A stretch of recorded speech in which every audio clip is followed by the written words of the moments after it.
Boa noite, irmãos. Hoje vamos fazer um estudo sobre o livro de Daniel, que é um livro muito interessante, é um dos livros mais espetaculares da Bíblia. Apesar de Daniel ser chamado de profeta por nós, ele não era bem um profeta, né? Ele era tido como sábio, né, pelos judeus. Ele é chamado de o sábio, assim como foi Salomão. Daniel também tem esse título, o sábio, apesar de nós o chamarmos de profeta. O livro de Daniel é um livro muito simbólico, né, e ao mesmo tempo muito profético. Né, tem várias simbologias, várias revelações. É um livro extraordinário por quê? Porque mostra toda a história, né, futura da humanidade, né, todos os reinos que vão se levantar futuramente, né, mais ou menos no ano 600 antes de Cristo, né, mais ou menos no ano 600 antes de Cristo, quando Daniel foi deportado para a Babilônia, né, ele começa a ter revelações ali de coisas que só iriam acontecer muito tempo depois, né? E muitos céticos até questionam esse livro, né, se realmente o tempo, a época, né, que ele foi realmente escrito na época de Daniel, ou se foi escrito posteriormente, devido a tanta exatidão, né, com relação às revelações que Daniel teve, com as visões que Daniel teve, que foram visões extraordinárias, né? Então, como eu disse, Daniel ele foi deportado por volta do ano 606 antes de Cristo, mais ou menos na época do rei Jeoaquim, né? O rei Jeoaquim, que era irmão do rei Jeoacás, né? Filho de Josias, rei de Judá. Então, antes da gente entrar propriamente dito no livro de Daniel, no estudo de Daniel, eu só vou fazer uma introdução principal, uma introdução inicial desse livro, e aí futuramente a gente vai fazer um estudo mais aprofundado. Não é um livro fácil, não é um livro simples de estudar, de entender, né? Requer muita dedicação, oração, né? Pesquisas também, direção de Deus principalmente, porque é um livro muito profundo, é um livro que tem assuntos muito difíceis de entender, né? Ele foi deportado juntamente com os nobres de Jerusalém durante a época desse rei Jeoaquim, né, irmão do rei Jeoacás. Depois que o rei Josias morreu, o rei Josias, que era um rei temente a Deus, né, foi o rei que restaurou o culto a Deus, né, em Judá, né, num tempo em que Judá e Jerusalém estavam espiritualmente corrompidas, né, distantes de Deus, desviadas da lei. Então se levanta esse rei Josias, que inclusive foi profetizado na época do rei Jeroboão, né, que ele viria. O rei Josias ele restaura o culto a Deus, restaura, né, Jerusalém, mas depois da morte do rei Josias, se levanta seu filho Jeoacás, que não era um rei temente a Deus, né, e foi justamente na época desses reis, né, que Daniel nasceu. Provavelmente na época do rei Jeoacás. O rei Jeoacás ele foi deposto, né, pelo faraó Neco, né, porque nessa época Judá era como se fosse um vassalo, né, do Egito, pagava ali impostos, né? Deus permitiu que Judá fosse controlada, né, por alguns povos estrangeiros, por alguns inimigos, justamente por causa do pecado, justamente por causa de se desviarem de Deus, né, de praticarem idolatria, né, injustiça também. Então Deus permitiu que algumas coisas ruins acontecessem com Judá e acontecessem com Jerusalém.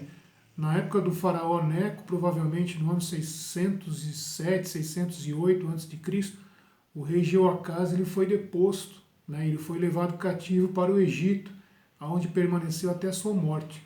E no lugar desse rei Jeoacás, o faraó Neco, ele constituiu o irmão dele, né? O rei Jeoaquim. né, que se chamava Eliaquim, né, o faraó Neco mudou o nome dele de Eliaquim para Jeoaquim, e ele passou a ser rei de Judá nessa época. Foi nessa época que o Império Babilônico já despontava como grande potência mundial. Inclusive, no ano 605 a.C., a Babilônia e o Egito entraram em batalha, né? A famosa Batalha de Carquemes, que aconteceu no ano 605 a.C., né? Onde o exército egípcio foi destruído, né, pelo exército babilônico. E como Judá já era vassalo do Egito nessa época, com a vitória do exército babilônico, né, sob o comando de Nabucodonosor, Judá passou a se tornar vassalo da Babilônia. E nessa época Daniel e muitos nobres, né, alguns nobres, né, de Jerusalém, foram levados cativos para a Babilônia. É o primeiro cativeiro babilônico, né, a primeira leva, né, porque foram 3 levas, né? Essa foi a primeira leva. Na primeira leva foram Daniel, seus amigos e alguns nobres de Jerusalém enviados para a Babilônia. Daniel tinha aproximadamente 18 anos de idade quando foi levado cativo por volta do ano 606 a.C. E a gente vê no início do livro de Daniel, né, logo no início do livro, a gente vê o caráter dele, né? Apesar de ser jovem, ele e seus amigos, praticamente adolescentes, né? Eles viveram numa época difícil ali de Judá, apesar de ter toda uma influência ruim ali na época de Judá, paganismo, idolatria, né? Não guardavam mais a lei, estavam ali fazendo coisas terríveis diante de Deus, mas de certa forma esses homens, né, esses rapazes, eles procuraram se guardar, né, procuraram andar diante de Deus, mesmo diante de tantos maus exemplos que eles estavam tendo ali. E foram levados cativos para a Babilônia.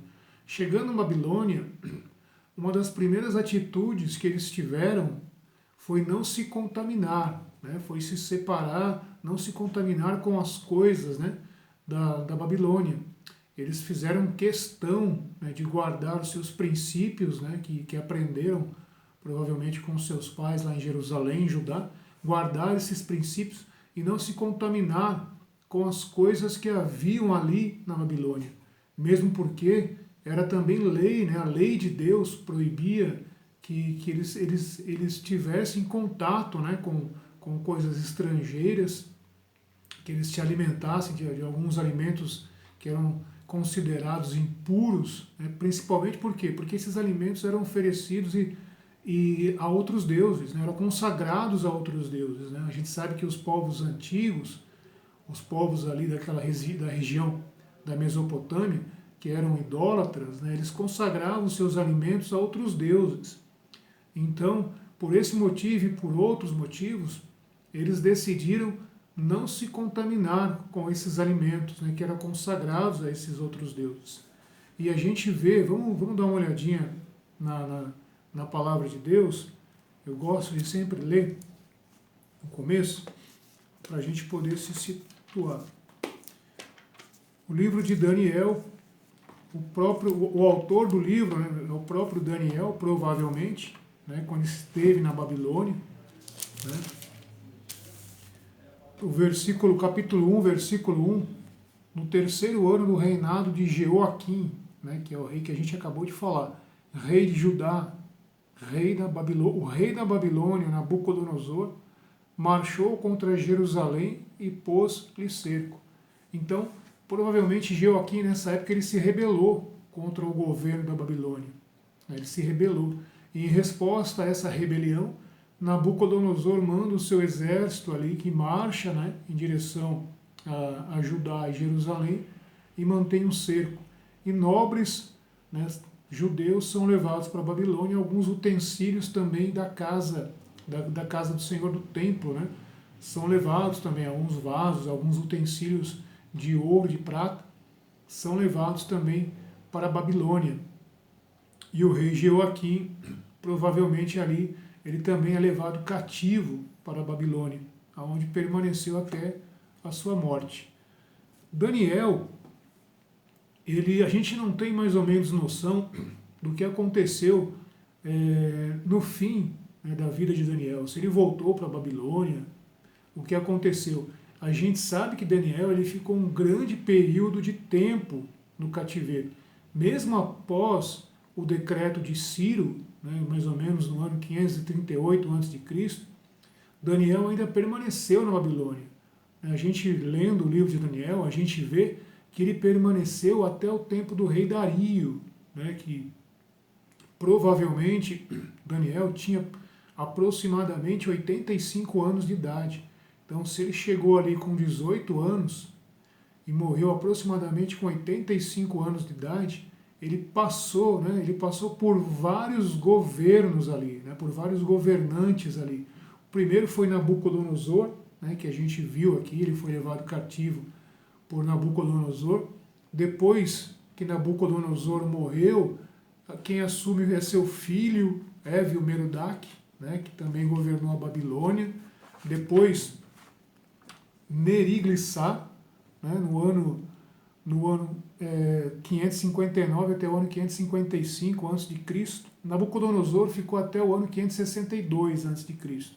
Seu filho, Évil-Merodach, até o ano 560, só governou durante 2 anos. Depois, esse Neriglissar ficou 4 anos no poder, de 559 a 555 a.C. Depois Nabônido, né, 555 a 538.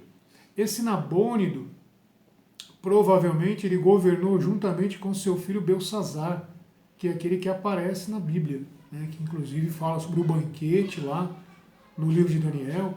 Belsazar manda trazer os utensílios do templo, né, de Deus, e toma vinho ali com seus convidados. Então esse Belsazar, que é citado aqui no livro de Daniel, ele governou a Babilônia juntamente com seu pai Nabônido, até o ano 538 a.C., que foi justamente o ano que Ciro, o Grande, ele assume o poder, assume o governo, e ele liberta os judeus, né? O decreto de Ciro, que foi mais ou menos no ano 538 a.C. Então, Daniel passa por todos esses períodos, por todos esses reis aí, né? Depois Ciro, que ficou até 529 a.C., né? Se Daniel chegou ali em 606 e ficou até o governo de Dario, Dario foi por volta do ano 521 a.C., Daniel tinha aproximadamente, no mínimo, 80 anos de idade, né? Então, a gente fazendo as contas, acredita-se que Daniel morreu por volta de 80 a 85 anos de idade. Provavelmente, Daniel, ele era castrado, né? Como ele trabalhava ali na corte, né, diretamente na corte do rei, ele se tornou eunuco, né? Se a gente vê aqui no versículo 3 do capítulo 1, dá uma olhadinha aqui.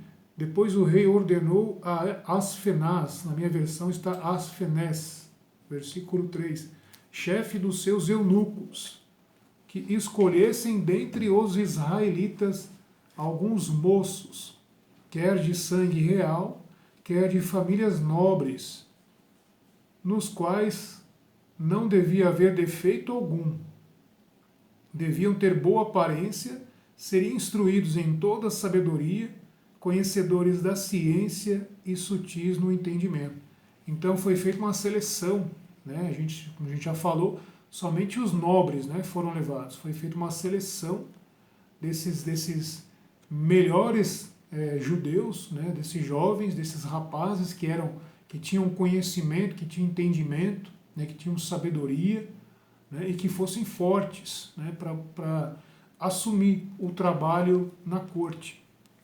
A gente também não ouve falar em nenhuma parte do livro de Daniel com relação a parentes ou familiares, né, se ele era casado ou não era, se ele teve filhos ou não teve filhos, né. Então tudo leva a crer, isso é uma hipótese, não é certo, que Daniel tenha se tornado eunuco, assim como os seus companheiros. Mas isso não é certeza, a gente não tem certeza sobre isso.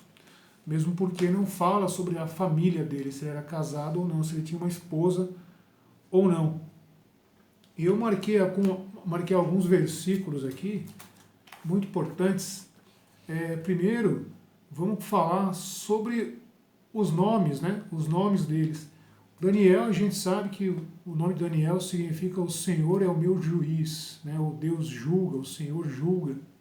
Né? Mas quando eles foram levados para a Babilônia, seus nomes foram trocados. Né? Isso era comum ali no tempo da Babilônia, que nomes de deuses eram adotados, né, pelos conquistados. Isso era para fazer com que eles perdessem um pouco a identidade deles, né, com seus povos, para que não houvesse rebelião, para que eles se acostumassem ali com o novo cenário. E o nome deles foi mudado também. O de Daniel foi mudado para Beltesazar. Né? Que Beltesazar, Daniel significa o Senhor é o meu juiz. Né? Mas Beltesazar, Bel é um dos principais deuses da Babilônia. Né? Então foi colocado no nome dele de Beltesazar, né? Que é príncipe de Bel, né? Que é um dos principais deuses babilônicos. Sadraque, né? Que era Ananias, os três amigos de Daniel, Ananias, Misael e Azarias, também receberam nomes de deuses babilônicos. Né? Ananias significa Deus é gracioso, né? Foi mudado para Sadraque, que significa comando de Acu, que é o deus babilônico. Mesaque, né? Que era Misael, que significa quem é como Deus, né? Foi mudado para Mesaque, quem é como Acu, que é o deus babilônico. E Abed-nego, né, que é Azarias, que significa a quem Deus ajudou, né, Azarias, a quem Deus ajudou, foi mudado para Abed-nego, que significa servo de Nego, que também era um deus babilônico. Então a gente vê aqui que já no nome deles, a tentativa de fazer com que eles perdessem a identidade, né, com o seu povo, principalmente com o seu Deus, para que eles se esquecessem disso. Mas, mesmo diante dessas situações, a gente vê que eles não cederam, que eles procuraram manter firmes ali, né, a fé, o conhecimento deles no Deus de Israel, no Deus de Judá, no Deus de seus pais, né, como eles eram de Jerusalém, né, eram judeus legítimos, né, de Judá, de Jerusalém, da tribo de Davi. Então, eles fizeram questão, né, de continuar com essa herança, né, com essa herança de fé no Deus verdadeiro. Foram introduzidos então na corte babilônica por volta do ano 604, como fala lá em 2 Reis, capítulo 24, né, conta exatamente a história do rei Jeoaquim, né, em 2 Reis, capítulo 24. Eles eram extremamente inteligentes, né, em sabedoria e conhecimento, apesar de jovens. Né? A gente vê que conhecimento e sabedoria não é algo reservado apenas para os anciãos. Todo aquele que busca Deus, conhecimento e sabedoria, de Deus recebe. Né? Isso está escrito também lá em Tiago capítulo 1, verso 5. Tiago capítulo 1, verso 16, fala sobre sabedoria, pedir a Deus sabedoria. Se alguns de vós se acha incapaz ou se acha em dor, peça a Deus sabedoria, que a todos dá. Né? Isso está lá em Tiago capítulo 1, verso 5 e capítulo 1, verso 16. Eles foram educados na língua e conhecimentos da Babilônia durante 3 anos. Então eles passaram ali por uma faculdade babilônica, né, para eles aprenderem a língua e aprenderem também os costumes, né, porque na final de contas eles ficariam ali a serviço do rei. Então eles tinham que conhecer os costumes e principalmente a língua, né, dos caldeus. Eles pediram que eles não tivessem, que eles não recebessem, né, que eles não fossem alimentados com aquelas comidas, né, que eram consagradas, a gente já falou sobre isso, que eram consagradas aos deuses, E durante 10 dias eles pediram, né, para o chefe dos eunucos, esse Afenaz aí, para que eles fossem alimentados com legumes e água. Né? Por quê? Porque eles não queriam se contaminar, só que eles ficaram com medo. Né? Esse Asfenaz, esses que estavam a serviço do rei, esses babilônicos, aí, esses caldeus, ele ficou com medo de acatar esse pedido, porque se esses 4 jovens eles tivessem com aparência ruim, provavelmente esses que estavam a serviço deles seriam mortos, né? Seriam executados, porque o rei ordenou que eles fossem alimentados com as melhores comidas do reino, né? Com vinho, com carne, para que eles ficassem fortalecidos e robustos. Né? Se eles fossem vistos com um semblante abatido, desnutrido, provavelmente esse Asfenaz aqui seria executado, né? O chefe da cozinha seria executado também. Mas aí Daniel, sabiamente, ele pede um prazo, né, de 10 dias para fazer um teste, né? Uma prova de 10 dias. Também fala em Apocalipse, né, sobre tereis tribulação de 10 dias. Então talvez seja um tempo necessário para se provar algo. Né? O número 10 é um número simbólico, né, que representa isso. Então, foi dado isso, né, foi permitido isso. A gente vê que como eles caíram na graça dos babilônios, né? Porque viram como eles tinham sabedoria, como eles tinham conhecimento, e eles caíam na graça. Tudo que eles pediam era acatado, era aceito. Isso mostra a mão de Deus, mostra que eles não foram para a Babilônia sozinhos, né, que eles não foram levados cativos sozinhos, mas Deus estava com eles. Né, porque os judeus eles acreditavam que Deus ele só permanecia lá em Judá, lá em Jerusalém, lá no templo. Né, Deus só estava ali. Né, então eles se sentiram talvez ali sozinhos, desamparados, né, numa terra estrangeira, né, numa terra que não adorava a Deus, que não cultuava a Deus. Talvez na cabeça de muitos desses judeus, né, eles imaginassem que Deus os havia abandonado. Então eles poderiam simplesmente aproveitar ali, curtir a vida, esquecer de Deus, esquecer do templo que logo logo seria destruído, né, ainda não tinha sido destruído, seria destruído posteriormente, né, na terceira leva do cativeiro. Então, eles estavam ali, muitos deles aproveitaram ali a situação e começaram a se conformar, se esqueceram de Deus e aproveitaram ali, né, o que não aconteceu com esses 4 rapazes.